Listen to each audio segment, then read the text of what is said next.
what impact do you hope to have on your students' lives beyond just riding skills? Well, I think impacting someone's life from a sport like mountain biking can take on many forms. I say I would like to use the sport as a vehicle for people to learn about why it's important to be more holistic, okay, to have a more well-rounded approach to what you're trying to achieve. If you're trying to be a better rider, you can't just work on the skills. You also need to work on the physical. You also need to work on the mental. You also need to work on understanding your equipment. So we talked about this earlier. When we talk about how we can translate that to life or other aspects of life, we need to talk about addressing the physical, mental, the technical stuff aspects of it. We need to understand why doing something, why it should matter to them and how much do they want it. If you want to be really good at something, you can't just take a stopgap approach like, oh, I'll do this and automatically I have this outcome. Right. Sometimes you don't get a short-term or instant gratification based outcome. Sometimes the outcome that you're seeking requires a more long-term approach. So as a coach or as an instructor turning into a coach, I'm able to persuade people to say that, hey, you really want to take a long-term view to what you're doing as a rider. I know you want to race this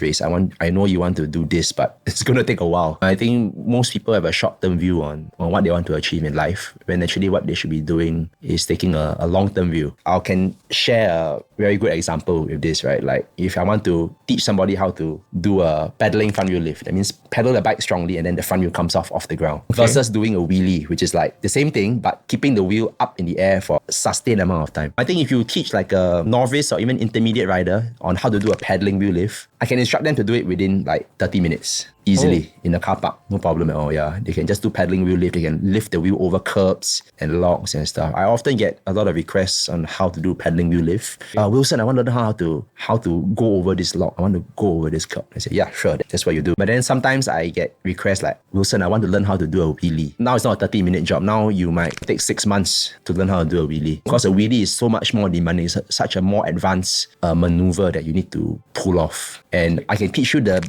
basics, the techniques required to do a wheelie, but then you still have to go and do the practice. You still got to do the mileage, and you're not even going to get it in the first half. You're definitely not going to get it in the first half an hour. You may not even get it in the first half of the day. You might not even get it in the first month. I would say that you need to go and keep doing this and really applying yourself, getting the mileage done. And I think that's what separates understanding what a short-term approach is versus a long-term approach. In that, in a long-term approach, and what I want to I want to impart on my students for a long-term approach is they really need to have determination to see themselves through to what they want. They need to have resilience and not giving up so easily. And I think that applies, of course, to other parts of life. Right? If you want something that's cool, right? Well, I want to do a wheelie. I want to look cool in front of the opposite gender or whatever it is. I want to impress my friends. So you have to do the work. You have to make it count. And a lot of the practice is done away from people. A lot of practice is done by yourself in silence, away from the attention and away from the accolades. And I think that tells more broadly of how people should approach what they want to achieve in terms of success. A lot of the success building is done in anonymity and in silence.